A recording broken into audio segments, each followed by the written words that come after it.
Dear student, welcome to Adda 24/7 Bengali. যারা যারা ক্লাসে আছো এটা কনফার্ম করবে যে তোমরা আমাকে প্রপারলি শুনতে পাচ্ছ কিনা। আর যদি একদম ঠিকঠাক করে শুনতে পেয়ে থাকো তাহলে লিংকটাকে প্লিজ একটু শেয়ার করে দাও। তার কারণ আজকে এই সেশনটা সবার জন্য যারা যারা দ্রুত চাকরি চায়। আমার থাম্বনেলে দেখেই তোমরা বুঝতে পেরেছো আমি এমন কিছু চাকরির কথা বলতে চলেছি যেটাতে খুব তাড়াতাড়ি সিলেকশন হতে পারে।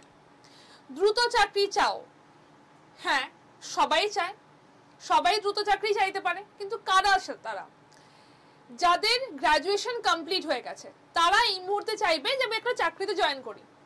যারা অনেক দিন ধরে পড়াশোনা করছে চাকরির জন্য তারা ভাবছে আর কিছু নয়, এবার আমাকে তাড়াতাড়ি চাকরিতে জয়েন করতে হবে, তাদের জন্য। সবার জন্য নয়। যারা ফার্স্ট ইয়ারে পড়ছে তারা এখন গ্র্যাজুয়েশন কমপ্লিট করবে, তারপর তারা অন্য কিছুতে ভাববে। যারা ফার্স্ট ইয়ারে সেকেন্ড ইয়ারে পড়ছে তারা ভাবছে যে ঠিক আছে এবার আমি প্রিপারেশনটা শুরু করব, তাদের জন্য দ্রুত দরকার নেই। কিন্তু দ্রুত কাদের জন্য দরকার? যাতে গ্র্যাজুয়েশনটা কমপ্লিট হয়ে গেছে, অনেক দিন ধরে মনে হচ্ছে এবার আর পারা যাচ্ছে না, কবে কি পরীক্ষা আসবে না আসবে তার জন্য ওয়েট করে করে টায়ার্ড হয়ে যাচ্ছ, ভাই এবার তো চাকরিটা চাই। তাহলে আজকের এই পরীক্ষাটাতে, আজকের এই সেশনটাতে আমরা এমন কিছু পরীক্ষার খবর দেব যেগুলোতে সিলেকশন তাড়াতাড়ি হয়। চলো দেখা যাক। ফার্স্ট অফ অল, এমন পরীক্ষা যেটা প্রত্যেক বছর হয়। তোমরা বুঝে গেছো আই গেস আমি কিসের কথা বলতে চলেছি, বাট এমন পরীক্ষা যেটা প্রত্যেক বছর চাকরির পরীক্ষা হবেই হবে। এরকম নয় যে WBCS এর মতো 2 বছর হলো না, বা এরকম নয় যে SSC এর মতো যে ঠিক আছে দুর্নীতি হয়ে গেল, এরকম নয়। প্রত্যেক বছর চাকরির পরীক্ষা হবে এবং 10টার বেশি পরীক্ষা সেম সিলেবাসে হবে। 10টার বেশি পরীক্ষা সেম সিলেবাসে হবে। 9 মাস কিসের জন্য দিয়েছি?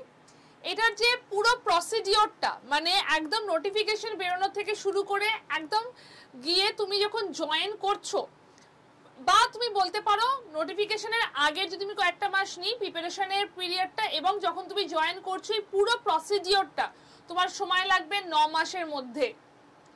তোমার জবে থেকে নোটিফিকেশন আসবে তার 3 মাসের মধ্যে পরীক্ষা, 3 মাসের মধ্যে প্রিলি হবে, তারপর রেজাল্ট বেরোবে, তার 15 দিনের মধ্যে হবে মেন্সের পরেই রেজাল্ট, তারপরেই জয়েনিং। তো পুরো প্রসিডিওরটা মানে একদম পুরো তোমার প্রস্তুতি পর্ব থেকে শুরু করে তোমার পুরো সিলেকশন 9 মাসের মধ্যে হয়ে যাবে। এমন একটা পরীক্ষা যেখানে কোনো রকম অস্বচ্ছতা নেই। কেউ বলতে পারবে না এখানে টাকা দিয়ে ভর্তি হয়েছে। আজ পর্যন্ত কেউ এই জায়গাতে টাকা দিয়ে ভর্তি হতে পারেনি। একদম ক্লিয়ার কাট, সবাই পরীক্ষা দিয়ে পাশ করে ভর্তি হয়েছে। এমন একটা পরীক্ষা যেখানে যতগুলো সিলেবাস রয়েছে তার মধ্যে সব থেকে ছোট সিলেবাস। যত ধরনের তোমার চাকরির পরীক্ষা রয়েছে তার মধ্যে সব থেকে ছোট সিলেবাসে যাচ্ছে, এটা সব থেকে ছোট সিলেবাস। এইটা হচ্ছে তোমার প্রোজ, মানে কি কি ভালো পয়েন্ট রয়েছে। কারা কারা এই পরীক্ষাটা দিতে পারবে? তোমার গ্র্যাজুয়েশন দরকার, তুমি যদি গ্র্যাজুয়েট হও তুমি পরীক্ষাটা দিতে পারবে।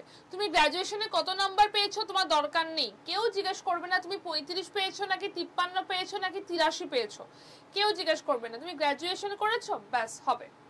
এই পরীক্ষাটা বাংলা ভাষাতে হয়। এই পরীক্ষাটাতে কোনো ইন্টারভিউ নেই। ইন্টারভিউর জন্য লেভেলের পরীক্ষা হয়, বাট সেটা আলাদা। আমি যে পরীক্ষাটার কথা বলছি সেখানে কোনো ইন্টারভিউ নেই, সেই পরীক্ষাটা বাংলা ভাষাতে হয়।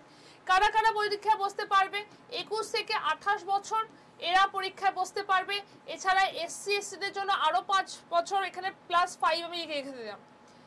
SC ST দের জন্য আরো +5, আরো 5 বছর আমি এক্সট্রা লিখে দিলাম, কারণ তারা আরো বেশি 5 বছর পাবে। OBC দের জন্য আরো 3 বছর, OBCরা +3। এই বয়স যদি থাকে, তোমার যদি গ্র্যাজুয়েশন হয়ে থাকে, তুমি যদি বাংলা ভাষাতে কমফোর্টেবল হও, তুমি যদি এমন পরীক্ষা চাও যেখানে ইন্টারভিউ নেই, তাহলে তুমি পরীক্ষায় বসতে পারবে। যে পরীক্ষাটাতে ইন্টারভিউ নেই সেই পরীক্ষাটার রেঞ্জ আমি তোমাদেরকে এটা হাইয়েস্টটা লিখেছি। এতটা স্যালারি তুমি বলতে পারো যে ম্যাম এতটা স্যালারি তো হয় না। হ্যাঁ, স্যালারিটার রেঞ্জ যদি বলা হয়, স্যালারির রেঞ্জ হচ্ছে 35 থেকে, ঠিক আছে 35+ থেকে স্টার্ট হচ্ছে, সেটা 65 পর্যন্ত যেতে পারে। বাট ঠিক আছে আমি 35+ থেকে নিলাম, আমি 40 ধরে রাখলাম, ঠিক আছে 40 ধরে রাখলাম। এবং যতদূর সম্ভাবনা বাড়ির কাছে পোস্টিং হয়, খুব দূরে মানে তোমার বাড়ি এখানে তোমাকে কেরালাতে পোস্টিং দিয়েছে যেমন SSC করে, সেরকম হয় না, সেরকম হয় না। আমি কোন পরীক্ষার কথা বলছি এখনো আই গেস আর কোনো ডাউট নেই আমি কোন পরীক্ষার কথা বলছি। ডেফিনেটলি আমি ব্যাংকের কথা বলছি, ব্যাংকের জবের কথা বলছি। কেন ব্যাংকের জবের কথা বলছি? তার কারণ এই যে একটা পরীক্ষা রয়েছে সেখানে 10টা পরীক্ষা হচ্ছে। ব্যাংক ব্যাংকের যে প্রিপারেশনটা তুমি নেবে সেই প্রিপারেশনের আন্ডারে বছরে 10টা পরীক্ষা এমনি হয়, তাছাড়াও তোমার আরও ইন্স্যুরেন্সের পরীক্ষা হয়। এই একটা মাত্র পরীক্ষা যেখানে সিলেবাসটা সব থেকে কম, এই একটা মাত্র পরীক্ষা যেখানে ব্যাংকের যে ক্লারিক্যাল পদে যে পরীক্ষাটা হয় সেখানে কোনো ইন্টারভিউ হয় না, শুধু প্রিলিমস আর মেন্স পাস করলেই হয়ে যায়, এবং সেই পরীক্ষাগুলো বাংলাতে হয়। প্রিলিমস মেন্স পাস করলেই হয়ে যায়, সেই পরীক্ষাগুলো বাংলা ভাষাতে হয়। তুমি যদি খুব সিরিয়াসলি পড়ো তাহলে কিন্তু এটাতে তুমি ক্লিয়ার করতে পারো। এবার আমি আসছি, আমি এত তো ভালো ভালো কথা বললাম, এবার আমি আসছি যে ম্যাম তোমরা বলে ম্যাম এই পরীক্ষাটা ভীষণ কঠিন। কোন পরীক্ষাটা ইজি প্লিজ আমাকে একটু এক্সপ্লেন করো, কোন পরীক্ষাটা ইজি? রেলের পরীক্ষা easy, WBCS easy, SSC easy, CHSL easy, CGL easy? Easy তাহলে তোমার কাছে ইজি হলে রাম শ্যাম যদু মধু সবার কাছে ইজি। যদি সবার কাছে ইজি হয় তাহলে তার কাট অফ কোথায় যাবে? কোনো পরীক্ষা ইজি হয় না বাবা, কোনো পরীক্ষা ইজি হয় না, কোনো পরীক্ষা ডিফিকাল্ট হবে না। তুমি যতটা প্র্যাকটিস করবে তার উপর ডিপেন্ড করে বাকি সবটা থাকবে। তোমার কতটা প্র্যাকটিস হয়েছে তার উপর ডিপেন্ড করে থাকবে। ইভেন যদি কোনোবার পরীক্ষার প্রশ্ন ইজি হয়ে যায় সেটা অনেক ডিফিকাল্ট হয়ে যায়, কেন? তার কারণ হচ্ছে সেখানে কাট অফ বিশাল হয়ে যায়, কাট অফ অনেক হাই হয়ে যায়। তোমার কাছে ইজি লাগলে আমার কাছে কেন ইজি লাগবে না? তাহলে সবার কাছে ইজি লাগলে কাট অফ হাই হবে। তো এই পরীক্ষাটা ইজি বলছি না, এই পরীক্ষাটা ডিফিকাল্টও বলছি না, তুমি যেমন করে প্রিপারেশন নেবে এটা সেই মতো থাকবে। তুমি যেমন ক্লাস 10-এ পড়তে মাধ্যমিক একটা বিশাল বড় ব্যাপার ছিল, এখন তোমার কাছে মাধ্যমিক কি সেই ব্যাপারে লাগে? যখন প্রথম প্রস্তুতি শুরু করবে সেটা ডিফিকাল্ট লাগতে পারে, ইভেনচুয়ালি তোমার প্র্যাকটিসের সাথে তোমার সাধনার সাথে সেটা আরো ইজি হয়ে যাবেই। এই একটা যে আমরা যেটা বলছি যে আমরা কেন এটা বলছি যে এখানে তোমাদের সিলেকশন হওয়া পসিবল, তার কারণ আড্ডা 24/7-এর এটা একটা হিস্ট্রি রয়েছে। আমাদের আড্ডা 24/7 বেঙ্গলি আমরা, এবং আড্ডা 24/7-এর হিস্ট্রি রয়েছে আমাদের পুরো সূচনাটা যেটা ব্যাংকিং জব দিয়ে হয়েছিল।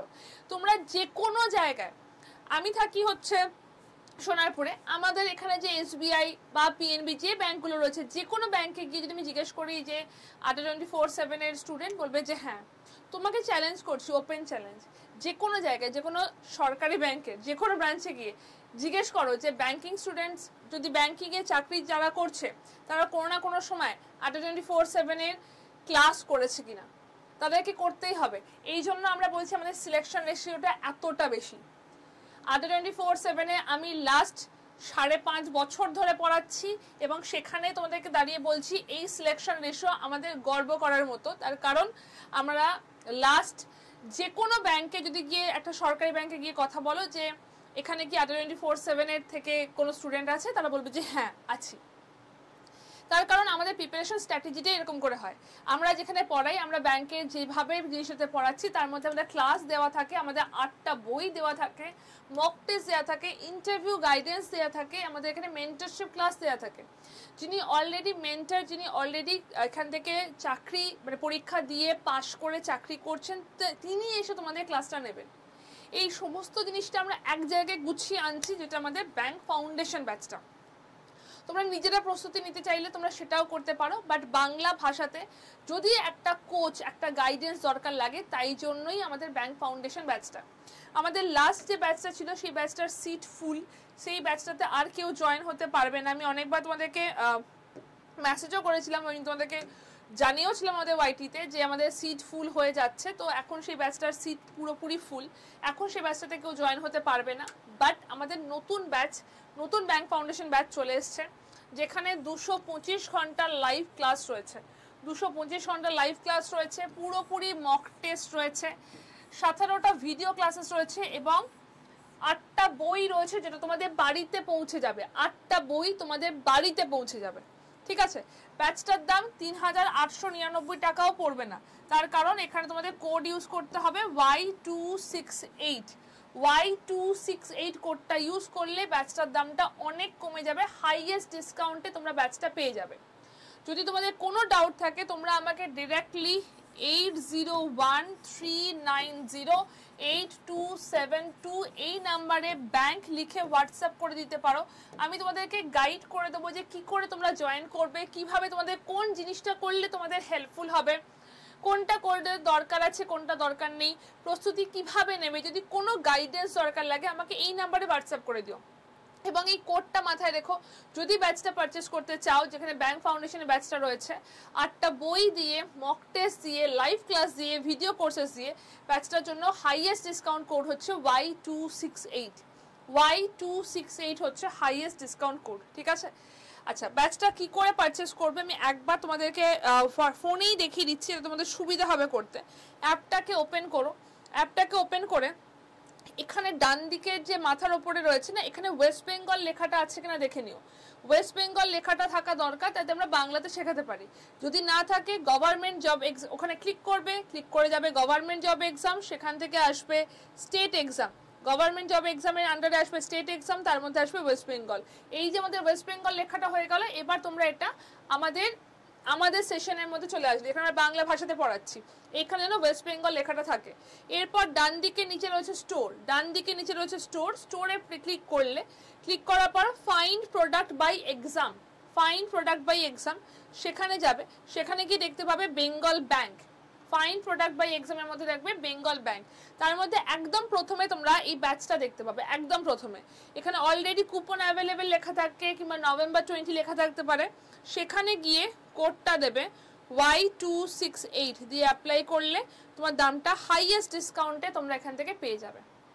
Y268 হচ্ছে এই জায়গাতে তোমাদের কোডটা দিতে হবে, ঠিক আছে? এরপর বাই নাওতে যাও, বাই নাওতে গিয়ে তোমাদের নাম, ফোন নাম্বার, পুরো অ্যাড্রেসটা দিতে হবে, দেওয়ার পর কন্টিনিউ করবে। তারপর একটা ছোট মেসেজ আসবে যে ভুল অ্যাড্রেস দিলে বাড়িতে বই যাবে না, সেটাকে আই কনফার্ম করলে ইউপিআই পেয়ে যাবে। যদি এত কিছু করতে মনে হয় যে ডিফিকাল্ট লাগছে, আমার সাথে কথা বললে বেটার হবে, দিস ইজ দ্য নাম্বার, এই নাম্বারে আমাকে হোয়াটসঅ্যাপ করে দিও। যদি সত্যি চাকরিটা পেতে চাও, যদি মনে হয় যে সত্যি আমাকে চাকরি পেতে হবে, আমি যেভাবে রয়েছি আমার পুরো স্ট্যান্ডার্ড অফ লিভিংটাকে বেটার করতে হবে, আমি এতদিন ধরে অনেক পরিশ্রম করেছো এবং সেটাকে আর একটু বেটার ওয়েতে থাকতে চাইছো, তাহলে আর কিছুদিন একটু পরিশ্রম করে নাও। তার কারণ পরিশ্রমের কোনো বিকল্প হয় না। এই ব্যাচটাতে জয়েন করার সাথে সাথে তোমাদের পরিশ্রম যদি না থাকে তাহলে কিন্তু সিলেকশন হবে না। তোমাদের পরিশ্রমটা আরো বেশি দরকার, আমরা তো গাইড করার জন্য রয়েছি। তো যদি মনে করো যে হ্যাঁ পরিশ্রম করতে পারবো, চোখ নাক কান সমস্ত কিছু বুঝে আমি পরিশ্রমটা করতে পারবো, তাহলে 2026-এর এন্ডে তুমি তোমার রেজাল্ট পেয়ে যাবে। 2026-এর এন্ডে তুমি তোমার রেজাল্ট পেয়ে যাবে, এবং হার্ডওয়ার্কের কোনো বিকল্প হয় না। তো সেটা যদি থাকে তাহলে এটাও তোমাকে ঠিক ততটাই রিটার্ন দেবে, ট্রাস্ট মি। সারা জীবন বেটার থাকার জন্য এই একটা আমি জাস্ট উইদিন 4000 বলে দিলাম, 3700 টাকা, 8টা বই নিয়ে 3752 টাকা, কিচ্ছু নয়।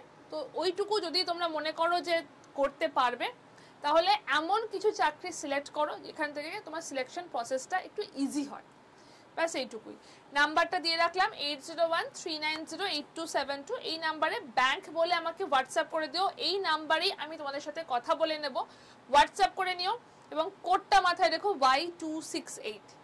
Best of luck. 1 তারিখ থেকে ক্লাস স্টার্ট হয়ে যাবে, আগের ব্যাচটা পুরোপুরি ফুল, সেখানে আর কেউ ভর্তি হতে পারবে না। 1 তারিখ থেকে ক্লাস স্টার্ট হয়ে যাবে, তার আগে জয়েন করে যাও। Best of luck.